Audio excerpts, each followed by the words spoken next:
All right. Welcome to The Turnaround Artists. This is a show about turning things around when they don't go our way. The show was co-produced and created by my life partner, Marisa Mitchell, and myself, Brian McFarland. And thanks so much in advance for listening. This is, I believe, episode 11. I probably should know that. And that was the hit song by the immortal Tom Petty, may he rest in peace, Last Dance with Mary Jane. We'll explain in another episode why we chose Last Dance with Mary Jane, beside it being just a great song. But I digress, and let's get right into this episode. Well, today's episode is called Page Turners, and it's number 2 in a series that Marisa and I created where we're reviewing books that we have given as gifts, not just books that we like, but we have given as gifts that have helped in some way turnarounds in our lives or turnarounds in other lives that they've seen. So the format is we're going to take a book. Tonight's book is by one of my favorite authors, Harvey Mackay, and it's called Swim with the Sharks Without Being Eaten Alive. Harvey has written many books. What are his other books? Beware the naked man who offers you his shirt. Finding a job is a job. And dig your well before you're thirsty. So I hope as a listener you're kind of getting a theme there. If you aren't familiar with Harvey Mackay's books, I would really encourage you to enjoy them. I sit to give you the visual element, if you're just listening, of course, of what's around me. And I have my copy of How to Win Friends and Influence People, which we talked about in our last episode. Got a lot of great feedback on that, so thank you so much. I have my gratitude journal always by my side because success in life at this point, I've learned at my young age of 57 years young, is about waking up every day, being alive, being healthy, having people around you that you love and they love you. And if you can start each day that way, you've achieved success in some way or another. And I always want to think that. But as we move in to today's book, Swim with the Sharks Without Being Eaten Alive. So what I want to do first off is bring up a brief anecdote. I was before I did this episode, the one you're hearing now, I did a rough cut. And I love listening to a rough cut before I'm going to put it out to you, the listeners, because I value your time so much to make sure that you're getting a quality product because you're giving us your time. So I got in the lift. I was heading to a chiropractic visit, and I'm staring at my 3 candles because 3 is always what I feel a lucky number. So they're shining for you, as well as some lovely incense. I think it's sage, to make the room neutral and bring in wonderful spirits. But I got in the lift. And why I tell this story is it's very representative of the small things one can do in life, whether it's in sales, relationships, parenting, any aspect of life of any human that you interact with, about just doing something extra. So I got in this lift. I had my AirPods in. I was all set to listen to my episode. Got in the lift. The gentleman said, "Brian?" "Yes." "Going to 330 West 58th Street?" "Yes." I said, "Oh, what's your name?" He said, "Steven." "Nice to meet you." And I immediately noticed I was about to press play on my iPhone to listen to the episode, which I'm really excited to do, was he had 8 bottles of water, 4 in each of the back of the seats in front of me, that were sitting there clearly, obviously, for any rider to just use or to consume. And I found this incredibly powerful. And I'll tell you why. Because I know you're asking why, Brian. It's just water. But really, is it? And so first, without taking out my AirPods, I said, "Hey, that's really nice that you offer water to your clients that get in the back of the car." And we were at a stoplight. And he turned to me and he said, with the biggest smile in the world, and he said, Brian," note that he used my name, "a $10 investment on my part, if it brings a smile to you or anyone's face, it's worth every penny." And with that, I removed my AirPods. I put my phone on mute and turned it over. And I knew I was about to begin what would be a wonderful conversation during just a short 20 minutes. We may have Stephen on as a guest because I shared with him the function of the show. And I also then got him with a polite ask to share his story, which was nothing short of incredibly empowering and overwhelmingly positive about some of the things that Stephen went through in his life. And it turns out his Lyft gig is a side gig to his primary gig, which is driving around celebrities of A-level talent and caliber all over New York City. And it's a slow time right now. So he promised me that we're going to keep in touch. I would love him to be a guest. So Stephen, if you're listening, I'll send this episode to you, and I'll tell you right now the impact you had on me right before I'm taping this episode of The Turnaround Artists, because it really meant so much, and you sharing your story was so touching. So it will make sense why as we go through this episode. And you as a listener saying, please make it make sense, Brian. I've tuned in. I've given you my time. So that was my anecdote to start the story. So let's get on to the book. Please do, Brian. Okay. So here we are. So around the time I was given Dale Carnegie's How to Win Friends and Influence People, if you tuned into our last episode, and being an angry basketball player at Plainview Kennedy on Long Island, another friend gave me a book, and he said, if you like Dale Carnegie's book, you're going to love this book. And it was Harvey Mackay's book that we're talking about today. So the book opens with, as good writing always, as my darling Marisa has taught me, opens up with something that's going to grab you, just like a hit song, to make you keep reading or make you keep listening. And Harvey opens up telling the story of him living in Minnesota and him being a prominent businessman, just a wonderfully ethical and wonderful person, family man, father, husband, business owner, employs a small business, of forming a group to buy the Minnesota Twins when they were potentially leaving town, which would really leave a big part of the town missing a soul. And he had formed a business group to try and buy the Minnesota Twins, and he tells a story there. So that's the start of the book. So it grabs you and it captivates you. And if you want to hear that story, I would suggest you buy the book, or I'll make this offer again. Some people are taking us up on the Dale Carnegie offer I made, and I'll make you another offer. If you email us at hello@theturnaroundartist.org after listening to this show and give me your mailing address, I will send you, at my expense, a paperback copy of Swim with the Sharks Without Being Eaten Alive as a thank you to you for listening. So take me up on it. And we don't make any money off the show. That's never the point. So we invest in you as a listener. So Harvey forms this group. They try and buy the Twins. It's not important whether he buys them or not. It's important the story of how he got to be where he is. At least that's what we're doing for this episode.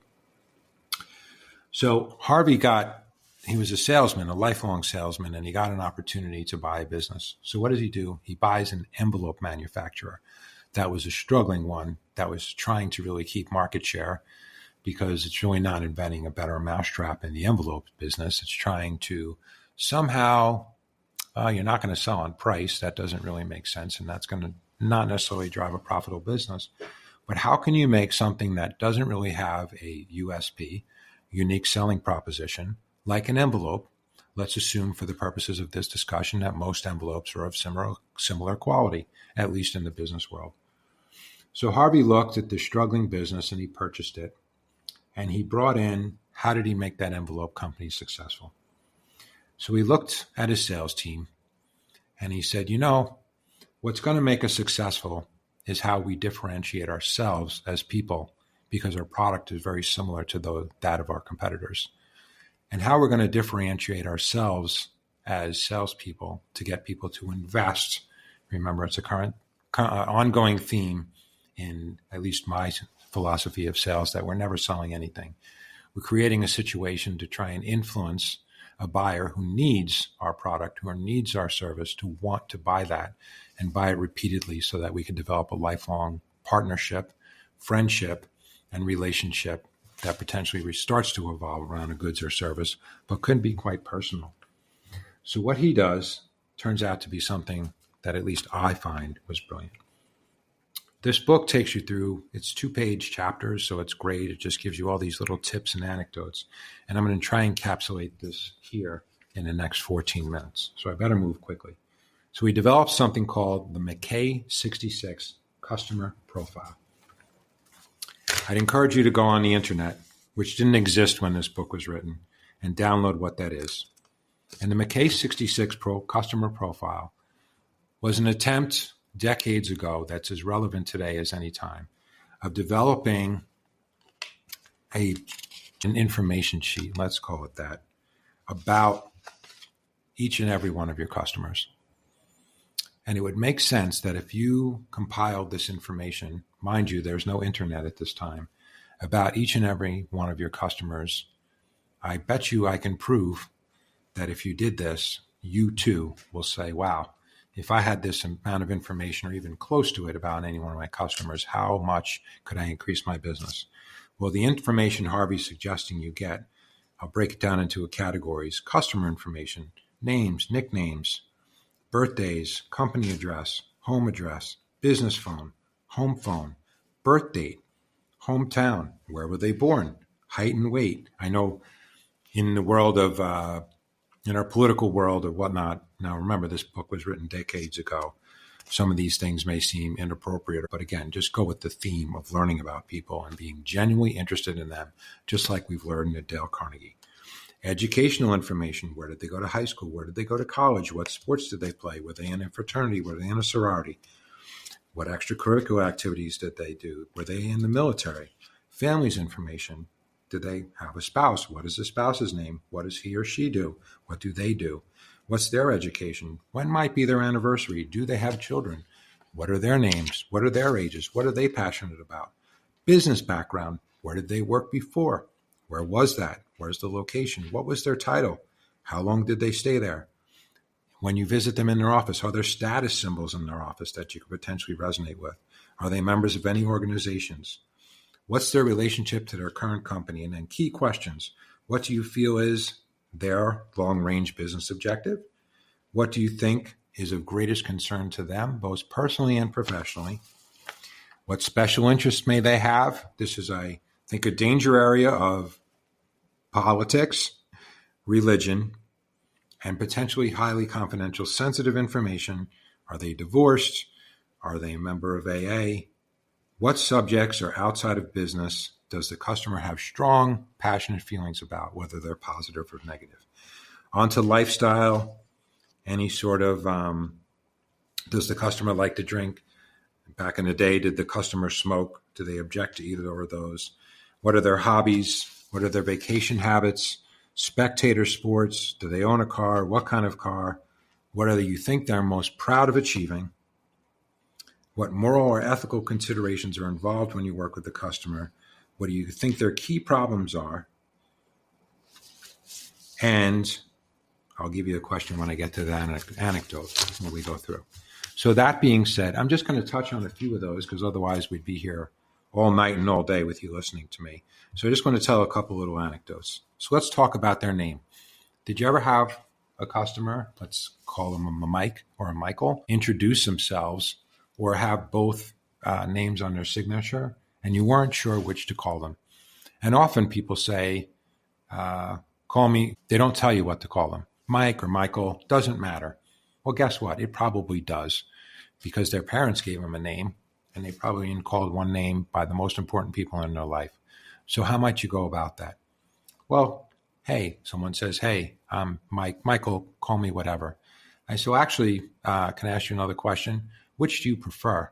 No, it doesn't really matter. Next question I've personally asked is, well, what are the people that you trust and care about the most? What do they call you? And they'll give you the answer most times. Would it be okay if I called you that? Ding, right? You've made that connection. Makes sense. Birthday. It is their most important day, whether people say I don't care about it or not. I just got done watching a new show I forget what it's called, with Marisa, and they put up a factoid and they said 18 million people, at least 18 million people in the world or the country have the same birthday as you. That is the most important day of a year to any one person. And many people may say, actually, it's not, I don't care. But I'm telling you that if you can acknowledge that and you can be the person that acknowledges their birthday, and I'll give you a little anecdote. I developed this game many, many years ago, and everything I've actually put into play, I've learned from someone else. So I don't want to take all the credit for that. But it was the little game that we did is we would go see all our clients. And it was back in the days when you handed out business cards and you would say, hey, I'll make the name Jane Smith. Jane, such a great meeting today. I really appreciate your time. We have the follow-up points that you want to do. I would do a Carnegie close and say, if we can do the following follow-up points that we talked about today, it sounds like we're going to do business, right? And try and get the nod.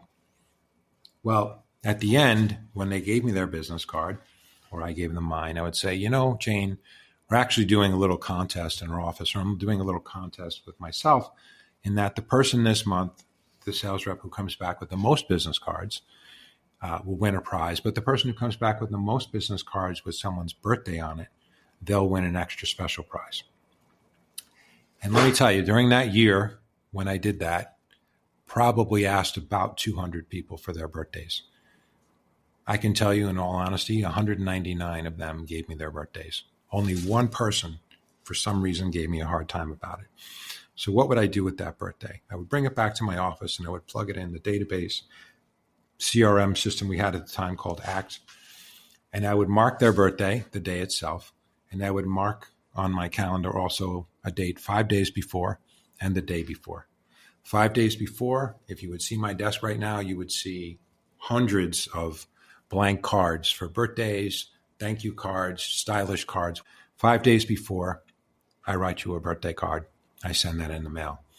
The night before, I schedule my alarm to wake up early. This is in the days of landlines, and leave you a poorly sung birthday message, very humbly wishing you a happy birthday to start that day. And I can say, because I meant it from my heart, and then see the sirens are going off already saying, this is a hot point, this is a hot point in the turnaround artist, that it meant the world to that person. And I would hear about it for years and years and years. And I still have many of those birthdays today. I wish I had 1,000 for the people that I know, but I only have several hundreds. But just another great tip to do. Basic things you're going to hear. Sports. What sports do they like to play? Where did they go to college, so that you can follow that sports team and, in fact, root for them as they head into, let's say, the NCAA tournament and track them on there. Again, sometimes what I call angle selling. Just give a reason to give as opposed to take. Don't ask for an appointment. Give them some information. Hey, John, it was great to see the Wisconsin Badgers get into the NCAA rounds into the Final Four. My daughter goes to Wisconsin. Go Badgers, and make that point with them. Are there status symbols in their office? Look around when you actually go see someone and see what might be in there. And one drill I used to love to do is you look at all this information. I'm not going to get into too many points because I'm trying to keep these episodes at around 25 minutes.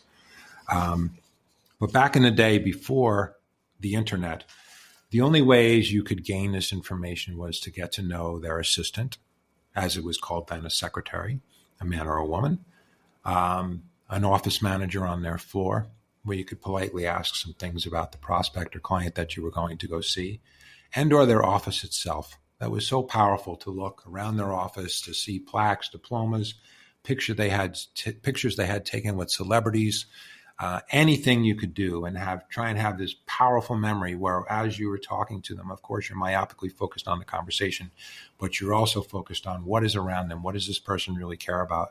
And then write that in your notes after the call. Today, and when I used to coach a very large sales team, people learned quickly. I had my own version of the K66. And because we had the internet, before any sales reps would come into my office to talk about a sales call that was upcoming, I would say, oh, please have a seat. Why don't you take this next 5 minutes and tell me about who we're seeing, how their company's doing, what we're offering, and what do you really want to get out of this call?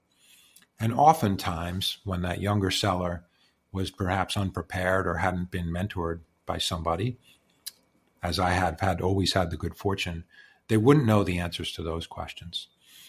And my little lesson there was I would have had preloaded, especially for the younger, really rising talents that we had in our system. Shout out to so many people at Video Egg and Same Media that I had the pleasure of working with. I would turn around my large screen and I would have open that person's LinkedIn profile, Facebook profile, now Instagram profile, YouTube, having searched for any video content they might have been in. If they had their own website, there was something they were passionate about, a professional photographer I found once, and any forms of things on the internet, because it's public information. I'm not being a stalker. They have put this information out there. Guess why? Because they want somebody to know about them. That's why they put it out there. So how can you develop this profile that Harvey Mackay did without the internet now that you have this incredible resource that's available to you? So make the most of it. Spend those extra 5, 10, 15 minutes the night before. I have some client meetings tomorrow. After this recording, I'm going to spend some time learning about those clients. And I guarantee you, in the 5 to 10 minutes I'll spend on each person, I will learn something that I will attempt to use in a very authentic way during the conversation to try and steer something towards a personal touch point that will hyper-develop or accelerate our relationship on a more personal level, so that they feel comfortable with me, so that they trust me, and I'd be somebody they like to do business with. It's really, really powerful. These aren't magic tricks. In Dale Carnegie's book is Become Genuinely Interested in Other People, right? This is not magic stuff. This is not being a used car salesperson. Total respect to used car salespeople. They get a bad rap. But do the homework. Do the homework. Master of the obvious, as much as this is, when I get to the special interest sections, I'm trying to wind this down a little bit. The basics, politically active, may be great to know, never an area you want to talk about. Religion, never an area you want to talk about. And are there other highly confidential or sensitive items not to be discussed? I'll tell you one story where we were hiring a sales rep at a company, and this young man made it to the final round, and he sent, with best intentions, a man I was working for at the time, he sent him a very special bottle of whiskey. That sounds good, except the gentleman who he sent it to was not a drinker, and in fact had really never been a drinker. So he didn't get that job. And some might say, well, that was unfair. How could he know? Well, the answer is he should have figured it out. Or if he couldn't figure it out, try not to make those assumptions, because it did cost him a job. And the point is that he hadn't been thoughtful enough to say there's probably a better gift that has no danger of being taken in some way that might be uncomfortable for the person who's receiving it. So just take that extra little time. And I found out, so one anecdote I found out one time by just doing a little homework was that one of my clients was really fascinated in the early stages of drones, of being a drone pilot. And he actually got jobs photographing weddings and real estate before that was even a big thing. So when I got in to see him, we started talking about a whole bunch of other things. And I was telling him I was in a band, that played a lot of weddings. And he said, wow, that's true. What a coincidence. I actually developed a skill to be a drone pilot and photograph weddings. Perhaps we could team up on some of the gigs that you get. Wow, what a touch point. We didn't talk about business for the rest of the meeting. We got an insertion order about within a month, because this gentleman had taken such an interest in us and in him, and we had a resonant touch point that we bonded in a very significant way than if I had just been trying to sell whatever products or wares. So I want to wrap this up. I know this is a rapid fire episode, but I'd encourage you to do your homework. Look on for the Mackay 66. See what that means to you. Spend the time doing the work. It's a labor of love, because these are lifelong relationships you could begin, not just in sales, but in life. I'll tell you, I asked Marisa before we went on our first date what her favorite color was, and a very specific question where, because we're both big fitness people, if she could only do one sport for the rest of her life, what would it be? And we both had to show up to that first date with that information. I'd also found out her favorite color was blue. So when I went to that first date, I tried to guess what her sport was, and truth be told, I didn't get it right, and it was swimming. Duh, should have thought about that because she loved the color blue, and I knew she loved water. But at the end of the date, when I walked her home and I gave her a kiss on the cheek, because the date had went so well and I was anticipating so well, I gave her a gift bag. And anyone who's dealt with Brian McFarland in this world of sales and personal knows that I just love to bring things. My aunt taught me that. My mom taught me that. Always be giving and want to give. And I took out a small white paper bag, and inside was a note telling her how much I had enjoyed our date.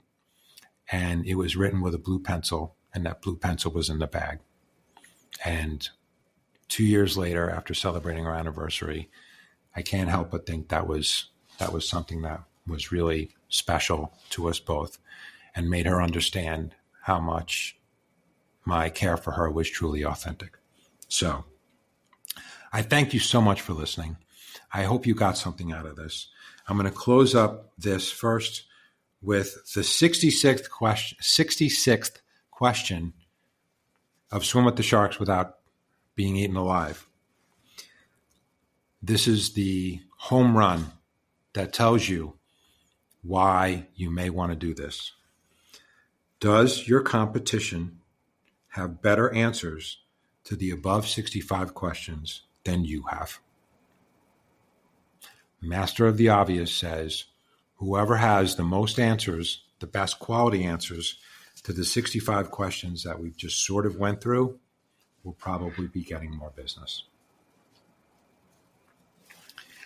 I hope this benefited you in some way. And I want to close up this episode. I just left Marisa's, and we're always working on this show. And first off, I want to say thank you so much to the listeners. We're only up to episode 11. And for some reason, I'm doing a lot of Facebook work, but because we seem to have so humbly struck a chord with a lot of people who were hearing or listening to episodes, they're batching episodes on drives. A colleague of mine who I love dearly, shout out to Joe, is listening to our episodes on a train commute, and people in my building coming up to Marisa and I randomly and telling us that particular episodes resonated with them. It elicits a smile and a heartfelt note of gratitude to you all for both listening, for caring, and then for sharing back with us that this is something meaningful to you. Because for so many reasons, but I can tell you on behalf of Marisa, she sat on my couch last night and had this huge smile, and she said, you know what makes me so excited? I always dreamed that I could create something that people would really, truly enjoy and want to consume even more. Those weren't exact words, but close. And I feel very much the same way, which is why we created this show. And I also want to thank the fact that as this show spreads and gains traction in listeners and views, and well, I guess if you're listening, you're not viewing, but we are starting to put some of these on YouTube. So you can find me, Brian McFarland, my YouTube channel. I close with, I had an incredible interaction with my first best friend I ever had in my life, Evan Kelly. Evan, kudos to you. I moved to a suburban town. I was scared. I was nervous. And my next door neighbor and lifelong friend, Evan, came over to me, and we started palling around, and we played basketball together. He invented the whizzer that I talked about in our soccer episode. And today we actually caught up for 2 hours after the working hours, of course, and caught up on life. And I'm setting up time to go see him and introduce him to Marisa as well. So that's just one example. I'm going to talk a lot more about Evan, but I thank him. I thank everyone who's spent even a little bit of time listening to our show, because it means so much. And I'm hoping that we're bringing some joy to your life, because everyone's got a turnaround story. We always welcome new guests. I'm going to be interviewing some people over the next couple of weeks and bringing them to the forefront. Marisa and I are going to do a look at our first date and how we both each were thinking about that and the back and forth, and just have some fun banter. And we're just enjoying ourselves. But if you have any ideas, insights, things you like, things you don't like, things you want to see improved, we're all ears. We want to make the show yours, because without you, we're just two people talking. And you just send an email to hello@theturnaroundartist.org. And we'll close you out. We'll say thanks. And we'll give you a little final breath of the verse of Last Dance with Mary Jane.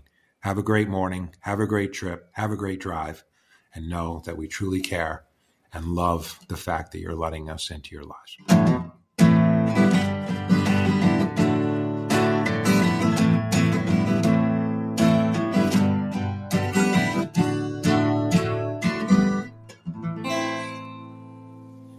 Thanks so much again. Have a great time ahead, whatever you're doing.